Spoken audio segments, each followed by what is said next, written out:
Hello guys, welcome back to my channel. So आज हम इस वीडियो में डिस्कस करने वाले हैं सिस्टम ऑफ लीनियर इक्वेशंस।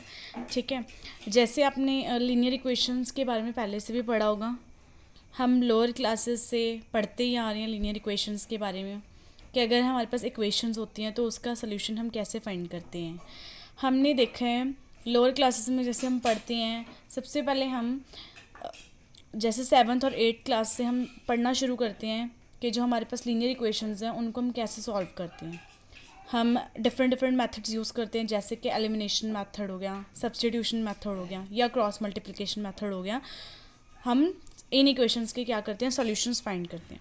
फिर जैसे जैसे हम और हायर क्लासेस में जाते हैं, देन हम देखते हैं होमोजीनियस इक्वेशंस हैं, नॉन होमोजीनियस इक्वेशंस हैं, उसके हिसाब से हमें वो इक्वेशंस के सॉल्यूशंस मिलते हैं। ठीक है, अब मैं ये जो सिस्टम ऑफ लीनियर इक्वेशंस है ये मैंने लिया है टॉपिक बीएससी और बीए सेमेस्टर 4 की बुक में से, न्यूमेरिकल मेथड्स, उसका ये सेकंड चैप्टर है, सिस्टम ऑफ लीनियर इक्वेशंस। अब इसमें देखिए हमारे पास सिस्टम ऑफ लीनियर इक्वेशंस हम डिस्कस करेंगे। सिस्टम ऑफ लीनियर इक्वेशंस में क्या होंगी, हमारे पास डिफरेंट मेथड्स होंगे सॉल्व करने के। सो हम सिस्टम के जो हमारे पास इक्वेशंस हैं, लीनियर इक्वेशंस, उनके हम सॉल्यूशंस कैसे फाइंड करेंगे वो देखेंगे। हमारे पास क्या है, दो मेथड्स होंगे। एक होता है हमारे पास डायरेक्ट मेथड एंड सेकंड है हमारे पास आइटरेटिव मेथड। ठीक है, हमारे पास ये दो मेथड्स हैं। इसको तो हम बाद में देखेंगे। फर्स्ट ऑफ ऑल हम डायरेक्ट मेथड्स की बात करेंगे। डायरेक्ट मेथड्स के अंडर हम क्या क्या स्टडी करने वाले हैं, मींस इसके अंडर हमारे पास और भी मेथड्स हैं। वो कौन कौन सी हैं, गॉस एलिमिनेशन मेथड, सेकंड है हमारे पास गॉस जॉर्डन मेथड, थर्ड है हमारे पास क्राउट्स method,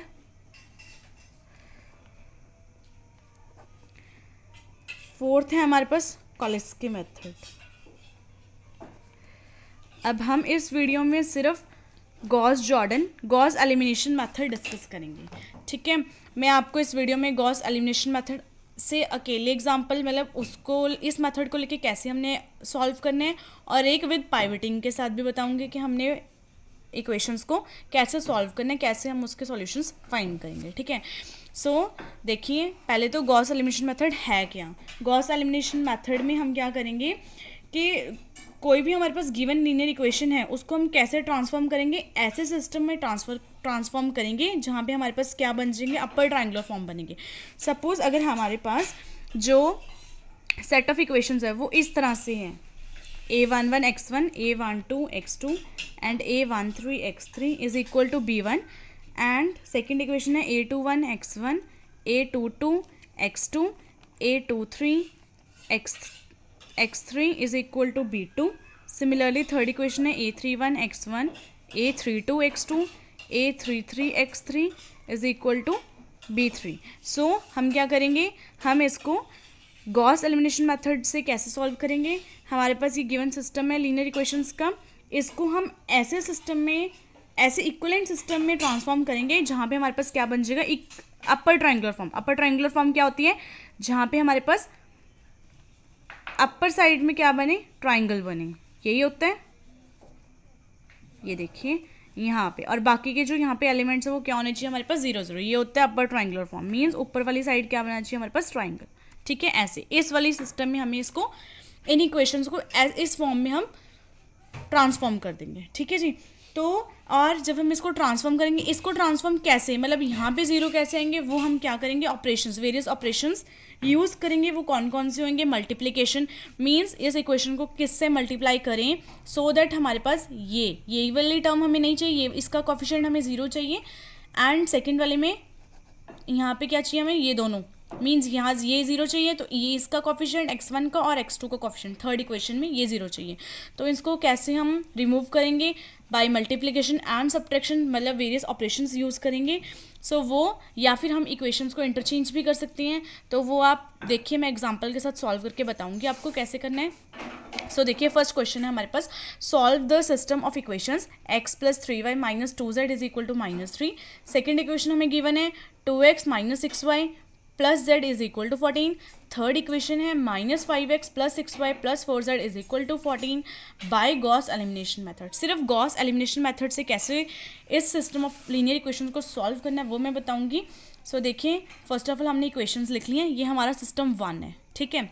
so first of all हम क्या करेंगे, ट्राइंगुलराइजेशन। ट्राइंगुलराइजेशन मीन्स हमें क्या बनाना है, अपर ट्राइंगुलर फॉर्म करना है। क्या फॉर्म करना है हमने, अपर ट्राइंगुलर। सो मैंने अभी बताया जैसे अपर ट्राइंगुलर का मीन्स क्या होता है कि हमारे पास A11 means A21, A31 and A32 वाले एलिमेंट्स हमें 0 चाहिए। मीन्स अगर मीन्स क्या हुआ कि फर्स्ट इक्वेशन है वो as it is, second equation में क्या चाहिए हमें, x1 का कोफिशिएंट रिमूव, थर्ड इक्वेशन में x1 एंड x2 का कोफिशिएंट्स हमें नहीं चाहिए। मीन्स यहाँ पे 0 0 मीन्स ये टर्म्स ही नहीं चाहिए हमें, ठीक है जी। तो अपर ट्राइंगुलर फॉर्म सिमिलरली हम यहाँ पे करेंगे। देखिए क्या कैसे हमें इसको सॉल्व करना है। सो हमारे पास फर्स्ट स्टेज क्या होगी, सो देखो हमें ट्राइंगुलराइजेशन करनी है। सो हमारा फर्स्ट स्टेप क्या है, मेरे पास हमें x को एलिमिनेट करना है from the second and the third equation से। वो कैसे होएगा, हम ऑपरेशंस अप्लाई करेंगे, यूज़ करेंगे। वो कैसे करेंगे, फर्स्ट इक्वेशन को देखो 2 से मल्टीप्लाई करेंगे सो दैट सेकेंड वाली इक्वेशन में से ये वाली x वाली टर्म है वो एलिमिनेट हो जाए। सिमिलरली थर्ड वाली इक्वेशन में से x वाली टर्म को एलिमिनेट करने के लिए इस वाली फर्स्ट वाली इक्वेशन को 5 से मल्टीप्लाई कर देंगे, -5 से, ठीक है। देन सब्ट्रैक्ट करेंगे, ठीक है। सो देखो कैसे करेंगे हमने क्या करना है, इस सेकंड इक्वेशन में से x को एलिमिनेट करना है। सो फर्स्ट वाली इक्वेशन को 2 से मल्टीप्लाई कर देंगे, वो क्या आएगी, 2x plus 6y minus 4z is equal to -6 and subtract किससे करना है, from the second equation. So means second equation हमारे पास ऊपर आ जाएगी, ठीक है। तो ये बन गया हमारे पास इक्वेशन और इसको हमने क्या करना है, सब्ट्रैक्ट। सो हमारे पास साइन चेंज हो जाएंगे। सो ये दोनों टर्म्स कैंसिल हो गई, यहाँ पे क्या बन जाएगा, -12y plus 5z is equal to 20। So हमारे पास देखो यही इक्वेशन बन रही है, ठीक है। तो हमारे पास जो सेकंड इक्वेशन है वो किस में रिड्यूस हो गई, इस वाली में। यहाँ से देखो x वाली टर्म रिमूव हो गई, हमने यही करना था तो हमने ऑपरेशंस को यूज़ करके कर लिया।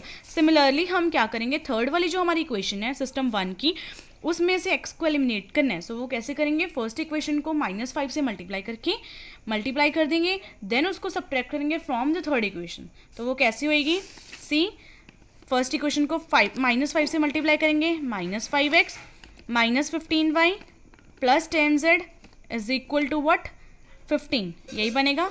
इसको -5 से -5x -15 plus 10 and plus 15 subtract करेंगे from third equation. So third वाली इक्वेशन हमारी ऊपर आ जाएगी। सो देखिए हमारे पास क्या बनेगा, माइनस करेंगे सो हमारे पास साइन चेंज हो जाएगा, यहाँ पे प्लस, यहाँ पे भी प्लस, यहाँ पे माइनस, यहाँ पे माइनस। तो ये टर्म एलिमिनेट हो गई।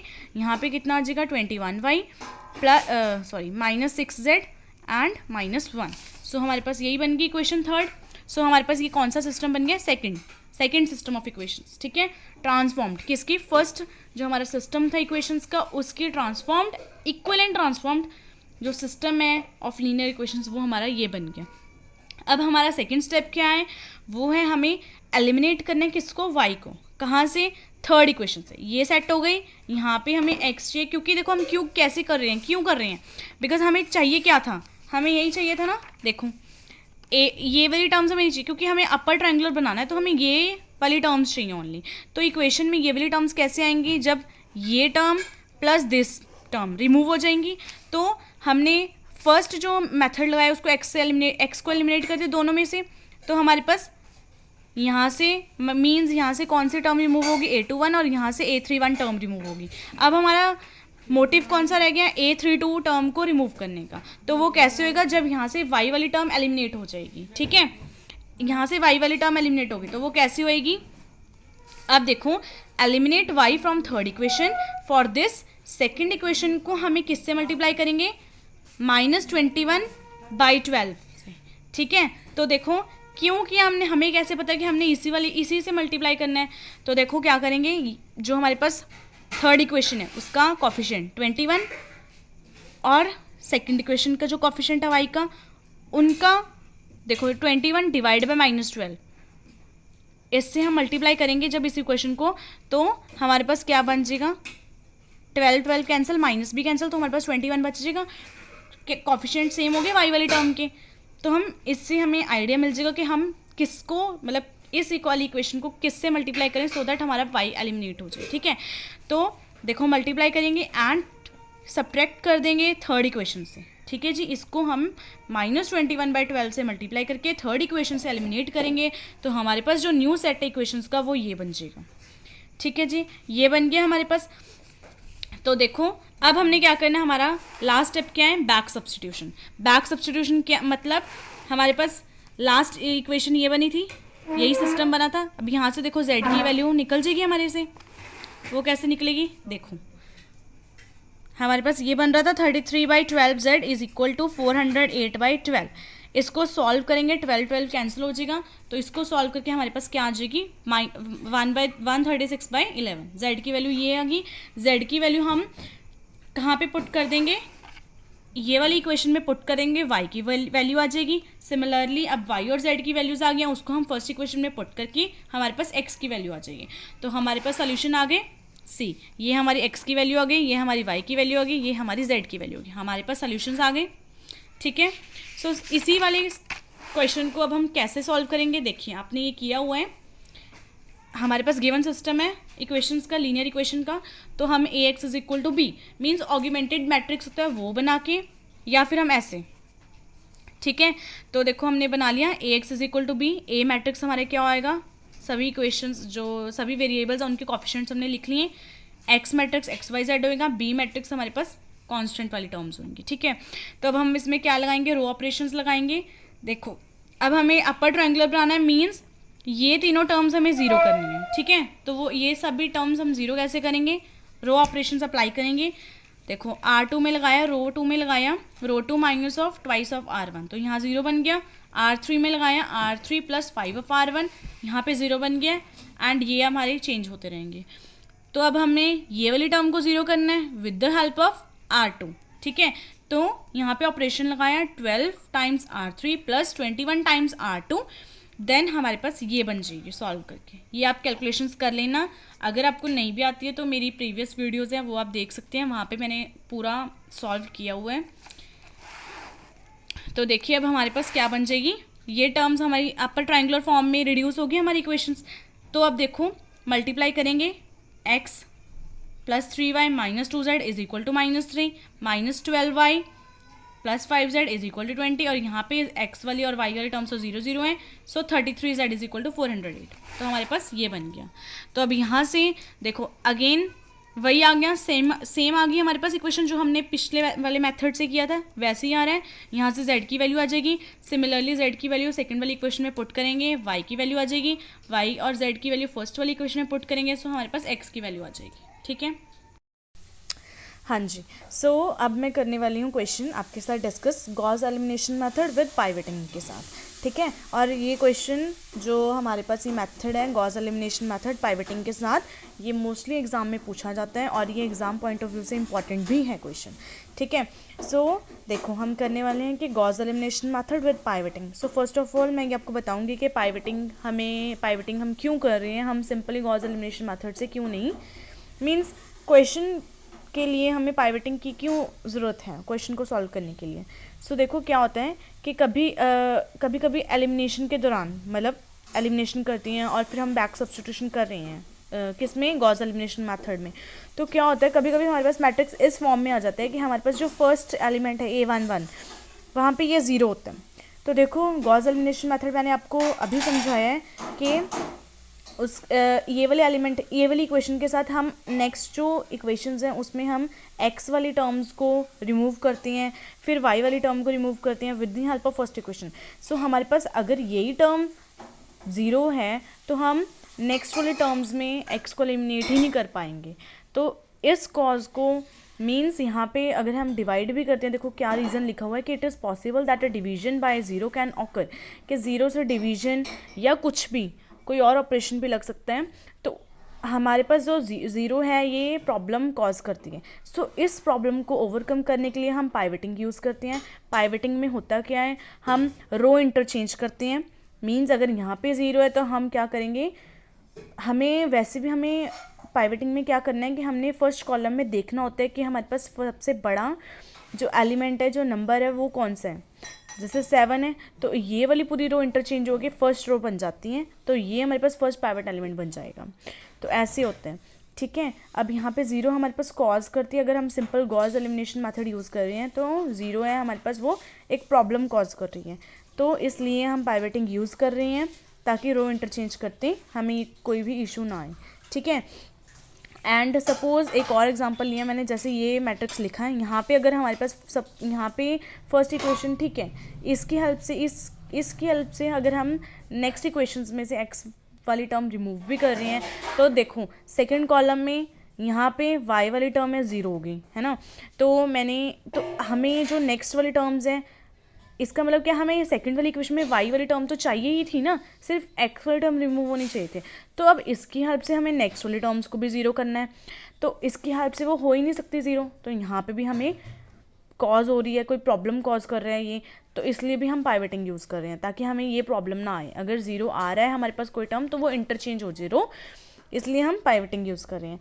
अब देखो, अगर तो हम सिंपल रो इंटरचेंज करें तो उसको बोलते हैं पार्शियल पाइवटिंग। इफ़ रो और कॉलम दोनों ही स्विच हो रहे हैं, मीन्स दोनों को ही हम चेंज कर रहे हैं, देन वो कंप्लीट पाइवटिंग होती है। हमें आपको सिर्फ पार्शियल पाइवटिंग वाले ही क्वेश्चंस आएंगे, कंप्लीट पाइवटिंग नहीं आती है, क्योंकि इसमें क्या होता है कि अगर हम कंप्लीट पाइवटिंग करते हैं तो ऑर्डर भी चेंज हो सकता है, मीन्स दोनों रो और कॉलम्स हम इंटरचेंज करते हैं तो हमारे पास इसका ऑर्डर भी चेंज हो, जैसे ये हमारे पास कौन से ऑर्डर के 4x4 ऑर्डर की है, तो अगर हम चेंज करते हैं तो वो हमारे पास ऑर्डर भी चेंज हो जाता है उसका, इसलिए हम कंप्लीट पाइवटिंग नहीं करते हैं, हम सिर्फ पार्शियल पाइवटिंग ही करते हैं, और आपको भी पार्शियल पाइवटिंग ही है। सेकंड क्या है कि हम राउंड ऑफ एरर को भी रिड्यूस करते हैं पार्शियल पाइवटिंग से। देखो क्या होता है कि कभी कभी, इसका मतलब क्या है कि it is often necessary to perform row interchanges when the pivot elements are not 0। अगर पाइवट एलिमेंट 0 नहीं भी हैं तब भी हमें क्या करनी पड़ती है, रो इंटरचेंज करनी पड़ती है, ताकि हमारे पास क्या हो, राउंड ऑफ एरर रिड्यूस हो। मीन्स अगर हम, जैसे यहाँ पे हमने कोई और पाइवट एलिमेंट ले लिया, सपोज ये ले लिया, अगर इसको सॉल्व करके देखते हैं तो हमारे पास कुछ डेसिमल्स तक फ़र्क भी पड़ता है क्वेश्चंस आंसर्स में, जो हमारे पास सॉल्यूशंस आते हैं। आप क्वेश्चंस करोगे तो आपको समझ में आएगा कि कहाँ पे हमारे पास थोड़ा थोड़ा एरर आ रहा है, तो इसको राउंड ऑफ एरर को भी रिड्यूस करने के लिए हम पाइवटिंग करते हैं, ठीक है। पाइवटिंग की क्यों रिक्वायरमेंट है, ठीक है, क्योंकि अगर आप इसी क्वेश्चन को हैंड से करते हो तो कुछ और आपकी कैलकुलेशंस करके कुछ और आंसर आते हैं, कुछ और सोल्यूशंस आते हैं, थोड़ा सा डेसिमल्स मीन्स डेसिमल पॉइंट तक वेरिएशन हो जाती है, और अगर यही हम क्वेश्चन कंप्यूटर में या फिर हम कैलकुलेटर में करते हैं सॉल्व, तो वही डेसिमल पॉइंट तक थोड़ा सा एरर आ जाता है राउंड ऑफ में, ठीक है। तो इसीलिए हम पार्शियल पाइवटिंग यूज़ करते हैं ताकि हमारे पास रो इंटरचेंज होए, एंड हम सबसे फर्स्ट एलिमेंट हमारा जो होता है वो, मतलब फर्स्ट कॉलम में हमने देखना होता है जो हमारा पाइवट एलिमेंट फर्स्ट है या सेकंड है, वो हमारे पास बड़े होने चाहिए। अब देखिए मैं आपको एक क्वेश्चन सॉल्व करके बताती हूँ। सो गॉस एलिमिनेशन मेथड विद पाइवटिंग, हमारे पास ये गिवन सेट ऑफ इक्वेशंस हैं, इसको हमने किसकी फॉर्म में लिख लिया, Ax = b की फॉर्म में, फिर हमने इसको ऑग्यूमेंटेड मैट्रिक्स बनाया, ठीक है। अब हमने क्या करना है, आपको मैं इसका वर्किंग रूल मैं समझा रही हूँ, आप सुनते रहिए। देखिए सबसे पहले हमने क्या करना होता है, हमने देखना होता है कि इसमें फर्स्ट हमारे पास जो स्टेप होता है वो फर्स्ट पाइवट एलिमेंट को ढूंढना है, कि हमें फर्स्ट पाइवट एलिमेंट पहले सर्च करना है। वो कैसे सर्च होएगा, सबसे पहले हमने देखना है, पहले हमने उसको ऑग्यूमेंटेड मैट्रिक्स की फॉर्म में लिख ली इक्वेशंस को, उसके बाद हमने फर्स्ट कॉलम देखनी होती है। ये हमारे पास फर्स्ट कॉलम है, इसका जो फर्स्ट कॉलम में हमने देखना होता है सबसे बड़ा एलिमेंट कौन सा है, 4, तो ये हमारे पास फर्स्ट पाइवट एलिमेंट होगा और ये रो 1 में होना चाहिए। तो ये पूरी रो 2 को हम रो 1 से क्या कर देंगे, इंटरचेंज कर देंगे। हमने यही पढ़ा था अभी पाइवटिंग में कि रो इंटरचेंज होती है ताकि हमारे पास इशू ना आए कोई भी, ठीक है। तो हमने रो इंटरचेंज कर दी, देखो ऑपरेशन मैंने यही लगाया, R1 को R2 के साथ इंटरचेंज कर दिया, तो फर्स्ट पाइवट एलिमेंट हमारा क्या बन गया, 4, ये लिखा मैंने फर्स्ट पाइवट एलिमेंट 4, ठीक है। अब हमने क्या करना है, देखो गॉस एलिमिनेशन मेथड ही कर रहे हैं, मैंने आपको समझाया था गॉस एलिमिनेशन मेथड में क्या होना है कि हमारे पास जो सिस्टम है लीनियर इक्वेशंस का, उसको हमने किस में रिड्यूस करना है, किस में ट्रांसफॉर्म करना है, ट्राइंगुलर फॉर्म में। ट्राइंगुलर फॉर्म में मीन्स हमारे पास सिर्फ कौन कौन से एलिमेंट्स होने चाहिए, ये, बाकी जो एलिमेंट्स है वो नहीं होने चाहिए, ठीक है।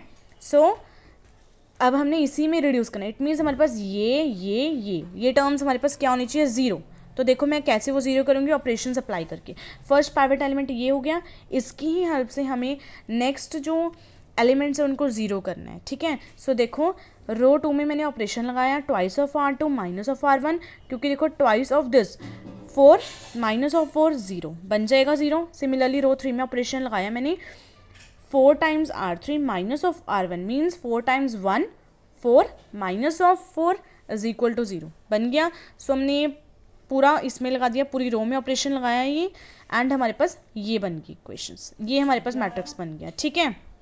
अब हमारा स्टेप क्या है, हमने देखना है सेकंड पाइवेट एलिमेंट के लिए, ठीक है। We will search for the second pivot element. So second pivot element हमें कहाँ से मिलेगा, हमें मिलेगा सेकंड कॉलम से। फर्स्ट रो और फर्स्ट कॉलम को छोड़ देंगे, अब हम चेक करेंगे सेकंड कॉलम। सेकंड कॉलम में जो सबसे बड़ा है वो हमारे पास सेकंड पाइवेट एलिमेंट हो जाएगा। देखो चेक फॉर हमने इसी को करना है, इस रो को और इसको छोड़ देंगे, सिर्फ ये दोनों, इन दोनों को देखना है। तो ये हमारे पास ये फर्स्ट प्राइवेट एलिमेंट हुआ है। अगर सपोज यहाँ पे 2 और यहाँ पे 3 होता तो हम इसको इंटरचेंज कर देते, क्योंकि हमारे पास बड़ा जो एलिमेंट है वो हमारे पास सेकंड प्राइवेट एलिमेंट होएगा, ठीक है। तो अब हमारे पास सेकंड प्राइवेट एलिमेंट कौन सा होएगा, A22 is equal to 2 means ये वाली टर्म, ठीक है जी। तो अब इसकी हेल्प से, सेकंड प्राइवेट एलिमेंट की हेल्प से हमें इस टर्म को जीरो करना है, यही है, ये टर्म जीरो होनी चाहिए। तो मीन्स ये टर्म हमारे पास रहेगी अकेले जीरो होने के लिए। सो इसको हमने जीरो कर दिया, ऑपरेशन लगाया R3 माइनस ऑफ R2, ये जीरो बन गया, पूरी रो में ऑपरेशन लग गया। अब देखिए हमारे पास क्या बन गई, ये बन गई first second and third equations, ठीक है। इक्वेशंस बन जाएंगे कैसे, 4 times x1 plus twice 2 times x2 plus 3 times x3 is equal to 4। Similarly 2 times x2 minus x3 is equal to 8 and 2 times x3 is equal to minus 12। ये हमारे पास equations बन गया है। यहाँ से मैंने x3 की वैल्यू निकाल ली है थर्ड इक्वेशन से। थर्ड इक्वेशन से हमारे पास x3 की वैल्यू आई, उसको सेकेंड इक्वेशन में पुट किया, x2 की वैल्यू आ गई, एंड x2 और x3 की वैल्यूज़ मैंने सेकंड इक्वेशन में फर्स्ट इक्वेशन में पुट करके हमारे पास किसकी वैल्यू आ जाएगी, x1 की। सो ये हमारे पास क्या आ गए, सॉल्यूशंस आ गए। ये था मेथड, ये था हमने क्वेश्चन किया था गॉस एलिमिनेशन मेथड विद पाइवेटिंग से। ये आपको एग्जाम में पक्का आता ही आता है, पार्शियल पाइवेटिंग के साथ सॉल्व करने के लिए, कंप्लीट पाइवेटिंग नहीं आता है। और आई होप आपको ये समझ में आ गया होगा। बस आपको इसका वर्किंग रूल याद रखना है कैसे आएगा। अगर आपको मेरी वीडियो अच्छी लगी है तो प्लीज़ मेरी वीडियो को लाइक करें और मेरे चैनल को सब्सक्राइब भी करें। Thank you.